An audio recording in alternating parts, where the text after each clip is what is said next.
Quand on est ni de gauche ni de droite, on est ni de gauche ni de gauche. Les gilets jaunes aujourd'hui, c'est presque entre guillemets déjà un peu oublié. Ah, et moi, je voulais pas que ce soit oublié. C'était pas possible que ce soit oublié, pas ça quoi. Merci. Eh oui. Votre Kaamelott, c'est la trahison. Allez, je m'en vais. Amis du café, bonjour, amis de la Macronie, salutations, vous allez souffrir. Bonjour. Voilà. Bonjour, monsieur. Très bien, voilà. Soyons précis. Voilà, ça c'est bien. Commençons dans la précision. Macron et son projet néolibéral. Deux citoyens racontent 5 années de guerre sociale aux éditions Delcourt. Ah, c'est un documentaire dessiné. Absolument, Donc, absolument. chronologique. Ouais. Donc, qui démarre un peu avant l'élection d'Emmanuel Macron, qui se termine un peu avant sa réélection. Oups, pardon, je ne l'ai pas dit. Ou pas, on verra bien. Il est en 5 actes, je crois. Le premier, il est évident, c'est l'accession du pouvoir par Macron. Amiens, puis très vite un lycée chic de Paris, puis les banques et les cabinets ministériels. Cette vidéo de théâtre, qui semble-t-il est connue, qui sert de gimmick à votre bande dessinée, ce geste-là, qu'on va retrouver très très souvent. C'est bon de renaître. Patte et du dessinateur et du scénariste, c'est-à-dire qu'il y a un regard, quoi. Sœur aveugle et muette. Au moment où j'ai vu cette vidéo, donc Emmanuel Macron, lycéen, et non mais aussitôt je me suis dit non mais épouvantail, mais formidable, mais merci quoi, merci tellement. Je prends et je garde. Et oui c'est le. Et après ça va me servir de fil conducteur, de figure C'est ça. comme ça tout au long du livre. Ce qui est particulièrement cinglant, je trouve, dans les premières pages, c'est qu'on voit que Macron ne naît pas forcément, il est sa petite bourgeoisie, mais va devenir riche, va évoluer très vite dans un monde de très riches et va s'entourer de gens très riches. Bon, et ça commence par la banque. Et alors, il a cette, il y a cette phrase: on est comme une sorte de prostituée, le job, c'est de séduire. Qui dit ça? Tu te souviens? Ah bah oui, Emmanuel Macron lui-même. Bon, ça lui arrive souvent d'être débordé par ses propres paroles, mais là, je pense qu'il a d'autant moins mesuré qu'il, si ma mémoire est bonne, il parlait à un journaliste étranger, C'est ça, américain. le Wall Street Journal. Ouais. Voilà, c'était ça. Donc je pense qu'il a fait moins, il avait moins de filtres. Ouais. Alors, il y a une enquête dans le sens où c'est archi documenté. Là, on sent que tu es allé regarder toutes les vidéos, que tu es allé chercher des papiers, des articles, des enquêtes, etc. Mais je dis fresque parce qu'en fait, c'est une mise en image de 5 années de pouvoir, au fond. Et donc, il n'y a pas de révélation. Voilà, c'est pas de l'investigation, mais c'est un élan, c'est un souffle. On peut parler de l'origine du bouquin si tu veux, hein, c'est pas très Vas-y. compliqué. Je sais pas si tu te souviens, début 2019, il y a eu une émission qui s'appelle Arrêt sur image, et il y avait un journaliste qui s'appelle, je sais plus comment, David quelque chose, et qui a versé quelques larmes en direct. C'est quand même rarissime de voir un homme pleurer sur un écran, et pas déjà dans une fiction, c'est rarissime. Un moment comme ça assez fort, assez poignant et épouvantable, inconcevable, que j'aurais jamais pu imaginer, et moi j'ai pleuré aussi quoi. Tu vois des gens avec la main arrachée, l'œil, enfin tu te dis mais qu'est-ce qui se passe dans mon pays quoi. C'est le début du bouquin, c'est ça. Toutes ces images, si vous voulez, je les prends en pleine figure, et puis là, tout d'un coup, elles me reviennent. Je vais reprendre mes esprits. C'est la première fois, David, que ces images vous provoquent cette réaction-là, ou pendant que vous les généralement, pendant que vous les collectiez, quand je suis tout seul. C'est marrant, excuse-moi, je veux pas me transformer l'intervieweur en interviewé, mais quand tu dis d'un seul coup de les avoir vus en grand écran, ça m'a fait ça. Ça n'a pas été un point de départ de ton film, ça? Mais c'est au moment où je te le dis. Non, mais là, on arrête. Au moment où j'ai une association d'idées qui se fait. Mais au moment où je te le dis, je me dis, ah ouais, tiens, c'est marrant, 2 ans plus tard. Mais bon, alors David contre David. Arrêtez de nous rendre votre soupe, monsieur, s'il vous plaît. C'est moi qui suis là pour voir ma Kaamelott. Alors, votre Kaamelott, c'est la trahison. Allez, je m'en vais. Votre Kaamelott, c'est la trahison. La trahison de Macron vis-à-vis d'Hollande, qui a cette très belle phrase. Donc, Hollande à son bureau ou à son piano, je ne sais quoi, qui dit « Il m'a trahi avec méthode ». Avec méthode. Ce qui est quand même une belle phrase. Ah, c'est une épitaphe. Ça pourrait. Hein. C'est ça. C'est une phrase terrible. Hein. Ça dit beaucoup de choses du bonhomme. Je veux dire, et la trahison et la méthode. Mais quand tu es dans les sphères du pouvoir, quand tu aspires à devenir, parce qu'à un moment, je pense qu'assez rapidement, l'ambition, elle s'est faite à jour en lui. Et puis, je ne vais pas commencer à raconter la psychologie d'Emmanuel Macron, je ne suis pas compétent, puis je m'en fous. Mais je pense qu'à un moment, est-ce que tu peux devenir président si tu n'es pas comme ça? Oui, non. si on doit retenir la trouvaille du bouquin, c'est celle-ci. Macron candidat et Macron ado, le même geste. Voilà, parce que c'est notre projet. Voilà. Alors, l'épouvantail. Je pouvais pas ne pas le faire. Enfin, tu vois, c'est à un moment, il y a des évidences qui me tendent les bras. Vous revenez beaucoup sur les chiffres de l'élection, et notamment sur le premier tour. 13% des Français ont clairement exprimé leur volonté qu'il devienne président de la République. Et ça revient plusieurs fois dans le bouquin. C'est quoi? C'est une façon de dire qu'il n'est pas légitime? C'est une façon de dire qu'il y a un problème avec la Ve République? C'est quoi? Les deux. Il y a 3 millions de Français qui ont voté en toute connaissance de cause et en toute volonté pour et pas contre quelque chose ou pour éviter autre chose, et qui ont voté pour le programme d'Emmanuel Macron. Il y a 8 600 000 personnes qui votent pour lui au premier tour. Ensuite, il y a 25% d'abstention au deuxième tour. Il y a 20 millions de personnes qui votent pour Macron. Il y en a presque la moitié qui votent uniquement pour faire barrage au Front National. Donc ça lui reste la moitié. Et il y a un sondage qui nous dit que là-dessus, il y en avait 16% qui ont voté par conviction pour son projet. Et donc, à la fin, une fois que tu descends tes chiffres, tu arrives à 3 millions de personnes. Le bloc bourgeois, qui est principalement la pierre angulaire, le socle sur lequel s'appuie Emmanuel Macron, c'est quelques millions de personnes. C'est eux qui sont en pleine adhésion. Les autres, soit sont mollement un peu attirés, qui par son côté un peu jeune, son côté, c'est le Valéry Giscard d'Estaing des années 2020, qui par la Startup Nation, blabla, qui par je vais plus payer de taxes d'habitation, c'est super. Mais les gens qui sont vraiment dans la conviction que c'est formidable et qui ont flairé qu'il est surtout du côté de l'argent, de l'économie. Les chiffres, je trouve que c'est important. Alors ça peut pas suffire. Mais c'est vachement important. La tirelire qui se vide, c'est tous les cadeaux faits aux riches, et ça, bon, voilà. C'est là la grande force de la BD, je trouve. Ah bah oui.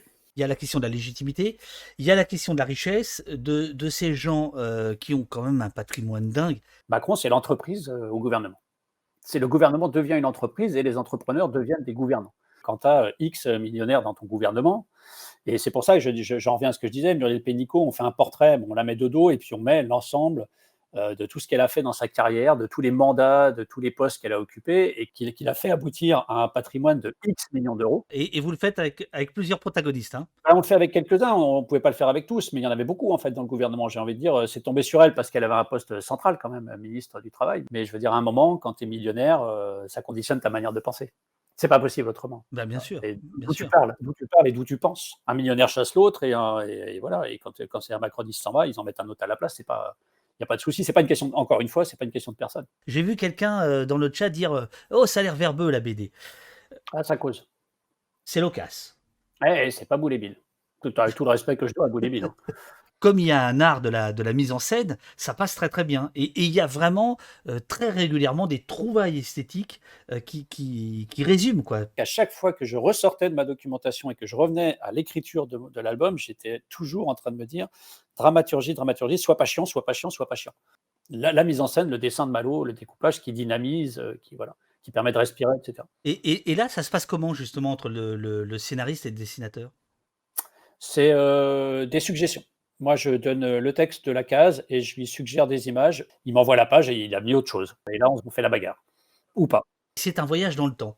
C'est-à-dire que c'est drôle parce qu'on tourne, alors surtout dans les premières pages, parce que c'était il y a 5 ans, et parfois ça paraît très très loin. C'est-à-dire il y a des trucs qu'on a oubliés, Oui, et qui reviennent. Ça, c'est l'art du scénariste, c'est-à-dire qui en fait vont éclairer ce qui va se passer 2-3 ans plus tard. Par exemple, il y a les Macron Leaks. Cette conversation qui ressort entre des conseillers d'Emmanuel Macron qui cherchent la manière de faire financer, pour le dire brièvement, de faire financer la transition écologique par les pauvres. Parce qu'au final, le déclencheur, ou en tout cas le catalyseur à un moment des Gilets jaunes, c'est ça qui s'est passé. Et des conversations entre des gens qui sont au gouvernement et qui se disent, ils le disent pas de manière cynique, ils le disent de manière, c'est presque plus grave, ils le disent de manière technique. Dire ouais, on va faire comme ça, et puis voilà, et puis on va transvaser ça dans ça, et puis ça passera bien. Et puis c'est pas passé. Une bombe à retardement qui attend patiemment son heure. Les Macron Leaks révèlent-ils que la taxe carbone visait à financer des baisses de cotisations patronales? Eh ouais. Vous rappelez tous les deux, en France, comme partout dans le monde, les plus riches émettent 40 fois plus de carbone que les plus pauvres, mais ces derniers paient 4 à 5 fois plus de taxes carbone en pourcentage de leurs faibles revenus. Si tu veux, il y a assez peu de chances qu'on accepte d'accueillir Julian Assange, si tu veux. Bien Après, sûr. parce que les Macron Leaks, ça leur a quand même coûté cher. Hein. Ça leur a coûté cher, bien sûr, bien Ouais, sûr. Il y a Benalla, l'affaire Benalla. ouais, rapidement. Voilà, rapidement, les faits eux-mêmes, c'est-à-dire la place de la Contrescarpe, c'est évacué, on va dire, en une page, qui est ici à gauche. Mais moi, ce qui m'a plu, c'est qu'en fait, il y a une page sur ce qui se passe après, c'est-à-dire comment l'Élysée récupère des images. Et je trouve que ça décrit très bien votre travail, c'est-à-dire qu'il y a à la fois les faits majeurs, Benalla, place de la Contrescarpe, ça, et puis des choses qu'on a peut-être un peu oubliées de part et d'autre. Et là, par exemple, c'est le cas. Le rôle de l'Élysée. On sait ce qui s'est passé depuis le début on était à peu près au milieu hein, du début 2020, du quinquennat. Je veux dire, on sait ce qui s'est passé pendant 2 ans et quelques. On ne sait pas ce qui va se passer après, mais tant pis, allez, on attaque le livre. On va partir du principe qu'il ne va pas ne rien se passer pendant 2 ans. Et je t'avouerai que quand le Covid est arrivé, j'ai été saisi. J'ai vu le pays se pétrifier. Si ça se trouve, on n'a plus rien à raconter pendant les 2 dernières années. Bon, finalement, ça ne s'est pas passé comme ça. Et ça, est-ce que c'est pas particulièrement excitant Ouais, d'écrire en direct? ouais, c'était vachement intéressant, mais c'était super stressant aussi. Alors, ce qui m'a particulièrement plu, c'est comment vous racontez la genèse des Gilets jaunes, c'est-à-dire que tu arrives à retrouver une des personnes qui a été la première à prendre le gilet jaune comme un symbole, etc. Ouais, Là, Ghislain Coutard. comment? Il s'appelle Ghislain Coutard. Voilà, c'est ça. J'aimerais bien le retrouver pour lui envoyer son livre. Si quelqu'un le connaît, Il, il- il- envoyez-moi son contact. il est ici. Hein, c'est voilà, c'est lui qui en tout cas fait une vidéo, voilà, dont on dit qu'il est l'un des tout premiers. Alors, il y a Jacqueline Moreau, bah, Oui, alors elle, par contre, je veux bien ne pas lui envoyer, par contre, si ça dérange personne. voilà, qui elle est maintenant chez Zemmour. Hein. Oui, il y a aussi notre ami Olivier qui est venu nous parler de Facebook, etc. Il a reçu et ça lui a plu apparemment. Il m'a dit ça hier. Il a fait un petit tweet. Regardez, je suis en BD et tout. Ouais. Non, Il m'a envoyé un mail très sympathique. Moi, que Pékin moyen, quand je vois arriver le premier jour des Gilets jaunes, je ne suis pas spécialement enthousiaste. Hein. Pourquoi vous ne descendez pas dans la rue pour vous mobiliser pour autre chose que l'essence? Merde, quoi. Vous avez vu ce qui s'est passé dans notre pays ces 30 dernières années, c'est ça qui vous fait descendre dans la rue. Je suis comme ça, quoi, comme un con. Et je lis ce texte de Denis qui dit voilà, les prolos, c'est ça, le peuple, c'est ça, moi, c'est mes origines, et c'est les miennes aussi. Ma grand-mère, elle gardait les vaches, mon père, il n'a pas le bac, moi, je suis un prolo. Peut-être un truc que je vois pas, quoi. Et puis, les faits vont lui donner raison. Et il faut dire quand même que dans l'espace public à l'époque, quasiment personne ne voit ça. Tout le monde pense que c'est un épiphénomène de gens un peu cons. Vous reprenez les quelques éditorialistes de l'époque, enfin c'est tordant. Je parle de Christophe Barbier et autres, enfin, où les mecs sont complètement à côté de la plaque, sont totalement déconnectés. Moi, ce qui m'a touché dans votre démarche, c'est que tu prennes autant de soin à expliquer les débuts. C'est le cœur du bouquin, c'est de raconter la résistance des gens. Je vais raconter l'ascension de Macron, je vais raconter ses mesures anti-pauvres, je vais raconter la manière dont il fait une politique pour les riches, la manière dont il va assécher le portefeuille des gens. Mais je vais le raconter vite, parce que mon cœur de bouquin, c'est la résistance. Je ne veux pas faire des citations à 2 balles, mais bon, on sait bien que l'histoire est racontée par les vainqueurs. Et en l'occurrence, pour l'instant, les vainqueurs, pour l'instant, on sait qui c'est, quoi. Là, c'est les débuts. C'est l'acte 1, l'acte 2, etc. Très vite, la question de la violence va arriver dans le débat public et dans la BD. Mais d'abord, je voudrais parler de ce petit dessin. Qui représente-t-il? Les fachos. Les fachos. Le déshonneur par association. C'est ce que la bourgeoisie a essayé d'appliquer aux Gilets jaunes, c'est-à-dire parmi vous, il y a des fascistes, dénoncez-les, sinon vous êtes tous fascistes. Parmi vous, il y a des antisémites, dénoncez-les, exfiltrez-les, sinon vous êtes comme eux, des racistes, etc. Bon, c'est un procédé vieux comme le monde. Tu te dis, merde, le journaliste, il a passé 6 heures dans une manif, il a trouvé 2 mecs avec une pancarte antisémite, c'est la photo qu'il a ramenée, quoi. Alors je ne veux pas les accabler, tous les journalistes, on sait très bien. Après, c'est les rédactions, après, c'est les gens qui trient, qui font le montage, etc. Mais il n'empêche que c'était ça qu'ils voulaient retenir. Et le mouvement a été frappé de déshonneur par association de manière durable. Et c'est comme ça que ça se passe. Il faut prendre des leaders, il faut les amener à la table de la discussion, et après, on peut les éteindre. Ce moment incroyable où Éric Drouet va au ministère, discuter avec De Rugy et les conseillers, et où il filme. C'est grandiose. Et après, tu peux entendre la discussion. Et là, tu te dis, c'est ça la réalité. Dans tes recherches pour raconter cette histoire, est-ce qu'il y a des surprises qui te sont parvenues? Est-ce qu'il y a des choses que tu avais complètement oubliées? Je me suis senti humainement très enrichi quand je me suis penché sur les... et si j'ai appris des choses comme sur le traitement médiatique, quand je me suis penché sur, entre guillemets, les faits divers qui émaillent le bouquin, les faits tragiques. Donc Zineb Redouane, Christophe Détinger, toutes ces affaires. Et là, je me suis plongé dedans. Je me suis senti enrichi et je me suis aperçu de ce que c'était qu'une manipulation médiatique gouvernementale bien orchestrée. Le 1er mai, les gens qui se réfugient à la Pitié-Salpêtrière parce qu'ils sont terrifiés, Bien sûr. et Castaner qui dit l'hôpital a été attaqué. Et là, tu te dis waouh. Très, très, très, très mis en avant hein, vous l'aimez bien, Casta, quand même. Hein. Ah oui, bien sûr, presque autant que Gérald Darmanin. Il apparaît plus. Il apparaît plus. Il apparaît plus parce que c'est lui qui était aux manettes. Et oui, qu'est-ce que tu veux? Il incarne l'histoire des Gilets jaunes. Au bout d'un moment, c'est une histoire politique et on a essayé de toujours le rappeler dans le bouquin, y compris leurs propositions, etc., le travail qu'ils ont fait. Parce qu'ils n'ont pas fait que être dans la rue, etc. Ils ont beaucoup travaillé, ils ont beaucoup fait de propositions politiques, mais il n'empêche que c'était quand même beaucoup. Au bout d'un moment, c'est devenu avant tout une histoire de répression et de violence policière. Et voilà, c'était lui qui habitait le costume. Il y a cette idée assez simple, mais hyper efficace. On a une allocution de Macron. Bon, elle démarre tranquillement, etc. Et puis, on va commencer à voir l'interprète en langue des signes. Et en fait, il devient vraiment interprète. Il traduit ce que ça veut dire. C'est Malo qui a eu l'idée de la mise en scène. C'est la revanche du pauvre, hein, c'est la revanche du perdant, quoi, tu vois. C'est Juan Branco qui disait, je me souviens, ça m'avait frappé, il disait comment est-ce que Macron a réagi à la crise des Gilets jaunes? Par la corruption. Vanessa, pour ceux qui ont vu Un Pékicien sage, c'est elle qui perd son œil pas loin de l'Arc de Triomphe. Moi, je voulais raconter des parcours de gens du peuple, dans le bon sens du terme, économiquement parfois difficiles, avec des parcours fragmentés. C'est des gens qui ont un parcours de vie classique, qui est celui de millions de Français, et qui d'un seul coup se retrouvent face à la violence du gouvernement la plus totale, la plus absolue. On leur tire dessus. Il faut dire les choses comme elles sont. Vanessa, elle est décoratrice, elle ne peut plus être décoratrice. Je veux dire, j'espère qu'elle pourra un jour, mais... Oui, mais disons que c'est difficile. Elle a perdu un œil. C'est difficile. Voilà. Alors qu'elle ne faisait absolument rien. Mais rien. Ce qui sauve aujourd'hui beaucoup de gens qui ont été blessés, c'est leur collectif, hein, les mutilés pour l'exemple, et qui leur permet de s'entraider, de se soutenir, d'être ensemble, et ça les sauve, et ça leur permet de se tenir debout. Je ne suis pas sûr que si ce collectif qui est très actif et qui fait des trucs formidables n'existait pas, je ne sais pas s'ils seraient encore tous avec nous aujourd'hui. Hein. À la limite de la limite, moi je veux bien que l'État dise bon, écoutez, on est désolé, mais on était dans une situation de crise, il s'est passé ça, c'est regrettable, la justice va passer, mais que voulez-vous qu'on vous dise? Mais à un moment, réparez ce que vous avez fait, quoi. Or, aujourd'hui, rien. Pas un centime, pas la moindre reconnaissance c'est des gens qui sont, et il n'y a pas que eux, hein, ils sont pleins, ils sont obligés de se battre pour faire reconnaître leurs droits. Ils sont obligés, ils vont avoir des allocations, des trucs de personnes handicapées. Enfin, quand même, c'est des choses auxquelles aurait droit n'importe quel citoyen. Et puis, et je ne parle même pas de la justice, où on voit Mélanie, il n'y a pas longtemps, qui est passée Bien sûr.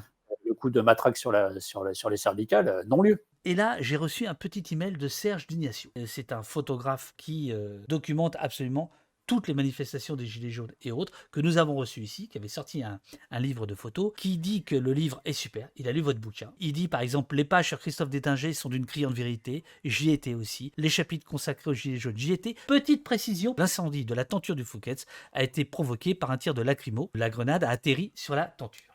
Mal travaillé, David Chevel. Voilà. J'en prends des notes. Non, c'est un détail, mais non, mais il a raison.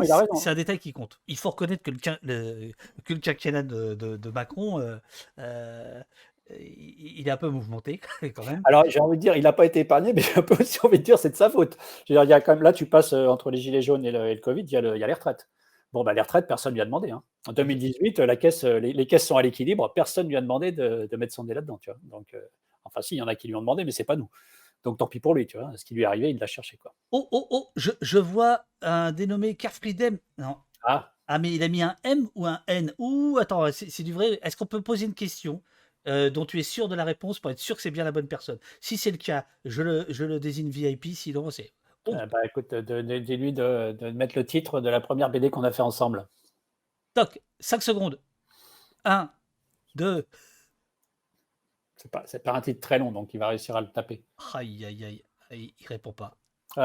Paterback. Un AVC, c'est ça, c'est lui. Bon, c'est lui, ok. Alors attends, je le mets VIP, ça veut dire que si il veut mettre des liens, des trucs et des machins, il pourra faire ce qu'il veut. La part de moi dans ce bouquin qui est le citoyen, le gauchiste indigné, et puis il y a la part de moi qui est le scénariste qui voit se dérouler une dramaturgie de folie pendant ce pénal-là, les gilets jaunes, les retraites, un peu moins, encore que des manifs de pompiers entre-temps, quand même un moment aussi irréel où tu vois qu'ils maltraitent les gens qui sont quand même les gens préférés des Français. Là, moi, je me dis, mais ils sont sans limite, c'est pas possible. Si j'avais un tant soit peu d'empathie pour lui, je dirais, mais waouh, prends des vacances, enfin, comment est-ce que tu peux avoir envie de rempiler?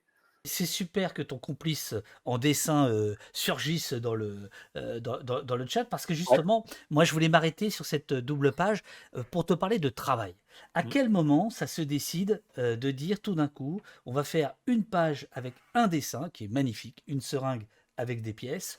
À quel moment, dans la fabrication d'une œuvre comme celle-ci, c'est toi ou c'est le dessinateur, c'est ensemble C'est ensemble, c'est chez chacun son tour. Je crois que celle-là, c'est moi qui ai dû la suggérer. En fait, je me dis, je suis en train de faire moi j'avance, Malo, il me court derrière avec des pages, tu vois? Lui, il est rendu, on va dire, à la page 50, moi je suis à la page 125 et au fur et à mesure, je vois le livre se faire et je commence à porter un regard dessus et je me dis: «Là, là, là, il y a beaucoup, beaucoup de textes». Il y a quelqu'un qui a dit tout à l'heure: «Ouais, ça parle beaucoup». Bah, et s'il savait, ça parlait encore plus avant que j'ai coupé dans mes textes partout, à toutes les pages, parce que c'était vraiment, imbitable, if you pardon my French.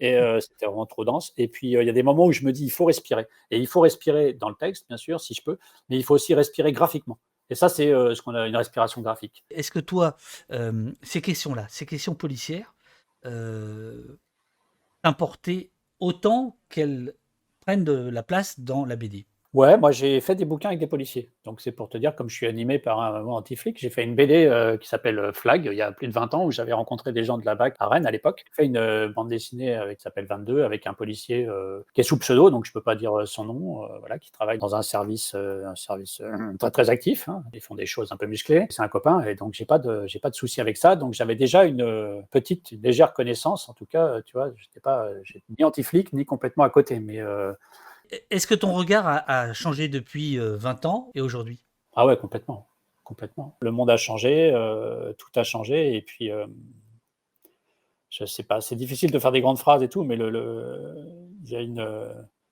bah, tu l'as travaillé dessus et tu l'as analysé bien mieux que moi, mais entre le manque de moyens, entre le manque de formation, enfin, il y a quand même un rapport qui est sorti qui disait que les policiers, principalement parisiens, gardiens de la paix étaient les plus mal formés, enfin, tu vois?